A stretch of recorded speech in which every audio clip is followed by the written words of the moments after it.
Hello friends, welcome to SSC coaching centre. दोस्तों, आज मैं आपको सिखाऊंगा एज वाले सवाल यानी कि आयु संबंधित प्रश्न। तो इस वीडियो को पूरा देखना। चलिए स्टार्ट करते हैं। पहला सवाल है, रमेश की आयु अपने पुत्र राहुल की आयु से 4 गुना है। एक व्यक्ति है रमेश, उसकी जो आयु अपने पुत्र राहुल की आयु से 4 गुना है। ठीक है, चलिए मैं यहाँ पे लिख लेता हूँ। एक व्यक्ति है रमेश, ठीक है, एक व्यक्ति है राहुल।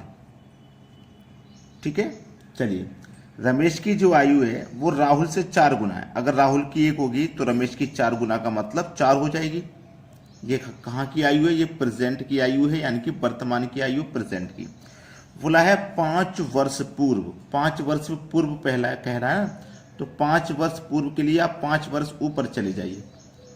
बाद कहेगा तो वर्तमान से नीचे आ जाइए, और पूर्व कहे पहले कहे तो ऊपर चले जाइए। तो 5 वर्ष पूर्व रमेश की आयु राहुल की आयु से 9 गुना थी। रमेश की जो आयु है राहुल की आयु से 9 गुना थी। राहुल की अगर 1 होगी तो रमेश की कितनी हो जाएगी? 9 गुना का मतलब 9 हो जाएगी 5 वर्ष पहले। ठीक है, तो रमेश की वर्तमान आयु कितनी है ये कहा गया। करने का सबसे आसान तरीका है कि जो नीचे वाले अनुपात हैं उनका अंतर कीजिए। 4 और 1 का अंतर आ जाएगा 3। फिर करना क्या है? क्रॉस मल्टीप्लाई करना है और इनका भी अंतर। 1 का गुना 9 में करोगे 9, 4 एकम 4, 9 और 4 का अंतर आ जाएगा 5। इसको बटे में रखिए। पहले नीचे वाले अनुपात का अंतर लिखिए, फिर क्रॉस मल्टीप्लाई करके उनके अनुपात का अंतर नीचे लिखिए, गुना कर दीजिए। कितने वर्ष पहले गया था? 5 वर्ष, तो 5 से गुना कर दीजिए। 5 से 5 कट जाएगा, बचेगा केवल आपके पास 3। ठीक है, वर्तमान आयु पूछ रहा रमेश की, तो रमेश की वर्तमान आयु का अनुपात कितना है? 4। अगर मैं 3 का गुना 4 से करूंगा तो 12 है। आंसर नहीं आएगा, 12 ऑप्शन में नहीं है। तो हमारे पास रमेश का एक दूसरा अनुपात भी है 9, जो कि 5 वर्ष पहले का है। तो 3 का गुना मैं 9 से कर लेता हूं, 9 या 27। रमेश की आयु 5 वर्ष पहले 27 थी। हमने 5 वर्ष पहले की निकाल ली ना। अब वर्तमान में आ जाइए 5 जोड़ के, तो 27 में अगर मैं 5 जोड़ूंगा तो वर्तमान में आ जाऊंगा, कितनी हो जाएगी? वर्तमान में आके 32 हो जाएगी। 32 हो जाएगा सवाल का सही जवाब, जो कि हमारे बी ऑप्शन में दिया गया है। अगर आपने डायरेक्ट मल्टीप्लाई किया है, नहीं आंसर आया तो कोई बात नहीं, जो दूसरा अनुपात है उससे मल्टीप्लाई कर लो भाई। 5 जोड़ के वर्तमान में आ जाइए। चलिए अब देखते हैं अगला सवाल। अगला सवाल है, 8 वर्ष पूर्व विशाल की आयु शेखर की आयु से 4 गुना थी। 8 वर्ष बाद विशाल की आयु शेखर से 2 गुनी होगी। शेखर की वर्तमान आयु क्या है? एक व्यक्ति है दोस्तों विशाल और दूसरा व्यक्ति है शेखर। ये लिखता हूं मैं प्रेजेंट यानी कि वर्तमान।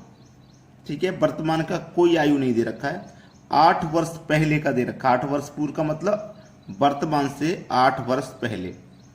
ठीक है, क्या कह रहा है उसने? विशाल की आयु शेखर की आयु से 4 गुना थी। अगर शेखर की 1 है तो विशाल की 4 गुना है। ठीक है, यही कहा गया है। फिर 8 वर्ष बाद यानी कि वर्तमान से 8 वर्ष बाद आ जाइए। ठीक है, विशाल की आयु शेखर की आयु से 2 गुना है। विशाल की आयु शेखर की आयु से 2 गुना शेखर की होगी तो विशाल की 2 हो जाएगी। ठीक है, तरीका वही रहेगा। नीचे वाले अनुपात का अंतर करो, 2 और 1 का अंतर 1।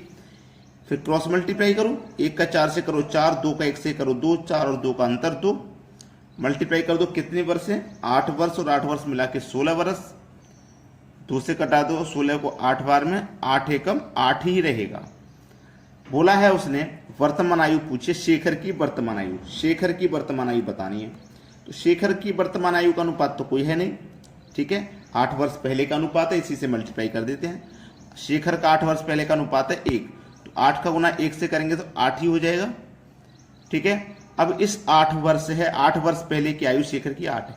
इसमें 8 जोड़ के वर्तमान में आ जाइए, तो कितनी हो जाएगी वर्तमान में? 16 वर्ष हो जाएगी। ठीक है, पहला ऑप्शन हो जाएगा सवाल का सही जवाब। सभी बच्चे सीख गए हैं आसानी से, कोई समस्या किसी बच्चे को नहीं होगी। अब देखते हैं अगला सवाल। अगला सवाल है, ए तथा बी की आयु का अंतर 16 वर्ष है। 6 वर्ष पहले ए की आयु बी की आयु से 3 गुना थी। प्रत्येक की वर्तमान आयु ज्ञात करें। प्रत्येक की, दोनों की, इसका मतलब प्रेजेंट में 2 व्यक्ति हैं ए और बी। ठीक है, इनकी आयु का अंतर दिया गया है 16 वर्ष का। ठीक है, 6 वर्ष पहले, ये कहा है 6 वर्ष पहले ए की आयु बी की आयु से 3 गुना थी। ए की जो आयु है, ए की जो आयु बी की आयु से 3 गुना थी, बी की 1 होगी तो ए की 3 गुना का मतलब 3 हो जाएगी। ठीक है, चलिए फिर उसने बोला है प्रत्येक की वर्तमान आयु बता दीजिए क्या होगी। अब हमारे पास जो अंतर है ना वो 16 वर्ष है। अंतर कितना हमारे पास? 16 वर्ष। ठीक है, अंतर 16 वर्ष का है और यहां अनुपात का अगर हम अंतर करेंगे तो कितना है? 2 है। तो 2 से कटा दो 16 को 8 बार में। जब अंतर होता है तो अंतर से डिवाइड करते हैं, योग होता है तो योग से डिवाइड करते हैं। ठीक है, अब हमसे बोला है प्रत्येक की यानी कि दोनों की बतानी है, तो 8 का गुना 3 से करो, 8 दिया 24, 8 एकम 8, ये 6 वर्ष पहले की आयु है। 24 में 6 जोड़ोगे तो वर्तमान में आके 30, 8 में 6 जोड़ोगे तो वर्तमान में आके 14। 30 और 14 ये सवाल का हो जाएगा सही आंसर। 30 और 14 ये दिया गया सी ऑप्शन में, ये सवाल का बिल्कुल सही जवाब है। अब देखेंगे अगला सवाल। अगला प्रश्न है एक लड़के की आयु उसके पिता की आयु का 1/3 है।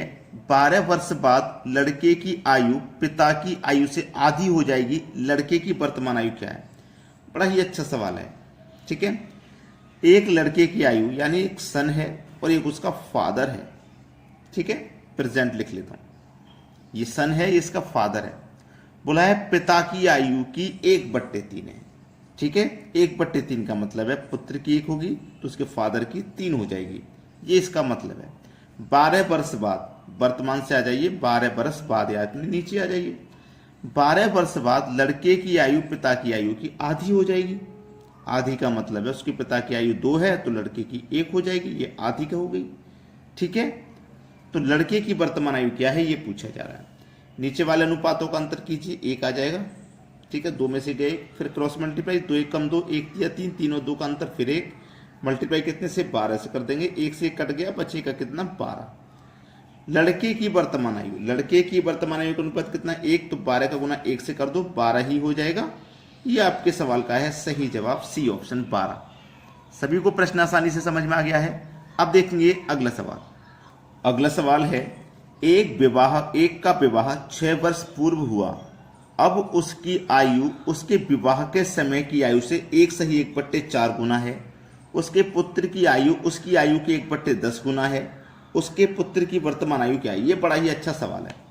सबसे पहले लिखिए उसका विवाह के समय की आयु, फिर उसके बाद जो अब उसकी आयु है वो लिखिए, फिर उसके जो पुत्र की है वो लिखना है। इस तरीके से सेट करना है। ठीक है, चलिए उसने क्या बोला है उस पर ध्यान दीजिए ना। एक का विवाह 6 वर्ष पूर्व हुआ, अब उसकी आयु उसके विवाह के समय की आयु का 1/4 है। विवाह के समय की आयु से 1/4 है। ठीक है, 1/4। अब देखना 4 एकम 4, 4 में 1 जोड़ो 5/4। ठीक है, तो 4 समझना सवाल को, समझे नहीं तो फिर गलत हो जाएगा। उसके पुत्र की आयु उसकी आयु से 1/10 है, इसको भी मत भूलना। ठीक है, इसको भी मत भूलना। तो उसके पुत्र की वर्तमान आयु क्या है ये वर्षा है। तो देखिए विवाह के समय की आयु कितनी लिखेंगे आप? 4। ठीक है, विवाह के समय की आयु 4। अब उसकी आयु कितनी है? 5। देखो 4 एकम 4, 4 में जोड़ो 5/4। ये 5/4 का मतलब है कि अब उसकी आयु 5 है तो विवाह के समय कितनी होगी? 4 होगी, ये इसका मतलब है। ठीक है, अब उसकी आयु 1/10 है। अब उसकी आयु 10 है तो उसके पुत्र की आयु कितनी है? 1 हो जाएगी। ठीक है, ये बस इतना काम करना था, इसमें कुछ नहीं करना। ये खाली जगह इसके बराबर वाली संख्या लिख दो, ये खाली है इसके बराबर वाली लिख दो। 10 चौके 40, 10 पंजे 50, 5 एकम 5। अगर किसी संख्या से कट सकते हैं तो कटा दीजिए। 5 एकम 5, 5 धामे 50, 5 अट्ठे 40, 8 10 1। ठीक है, 8 10 1 ये सबकी निकल के आ गई। बोला है उसने पुत्र की वर्तमान आयु कितनी है, ये बोला उसने पुत्र की वर्तमान आयु कितनी है, ये सबका अनुपात निकल के आ गया। ठीक है, पुत्र की वर्तमान आयु उसने पूछी है तो पुत्र की वर्तमान अनुपात देखिए यहाँ पे कितना है? 1 है। यहाँ पे कितना है? 1। अब उसको समझिए सवाल को, अब सवाल को समझना है आपको। अब उसकी आयु पुत्र की कितनी है? 1। 1 का विवाह 6 वर्ष पूर्व हुआ था। 1 का जो विवाह है वो 6 वर्ष पूर्व हुआ था। उसकी आयु उसके विवाह के समय की आयु से 1/1/4 थी। 1/1/4 थी। ठीक है, 1/1/4। अब समझना सवाल को, 1 से 1/4 का मतलब है कि विवाह, देखो यहाँ पे कितना है आयु 6, विवाह के समय यहाँ पे कितनी 4, यहाँ विवाह के समय 6, यहाँ विवाह के समय 4, तो अंतर कितना आ गया 2 का। 2 कितने के बराबर 6 के, तो 1 बराबर कितने के हो जाएगा 3 के। तो हमारे पास पुत्र की आयु कितनी आई है 1, तो 1 बराबर कितना के 3 के। 3 आपके सवाल का बिल्कुल सही जवाब है, जो कि हमारे बी ऑप्शन में दिया गया है। ये बिल्कुल सही आंसर है। सभी बच्चों से मेरी एक ही रिक्वेस्ट है कि वीडियो को सभी बच्चे लाइक करें। ठीक है दोस्तों, धन्यवाद।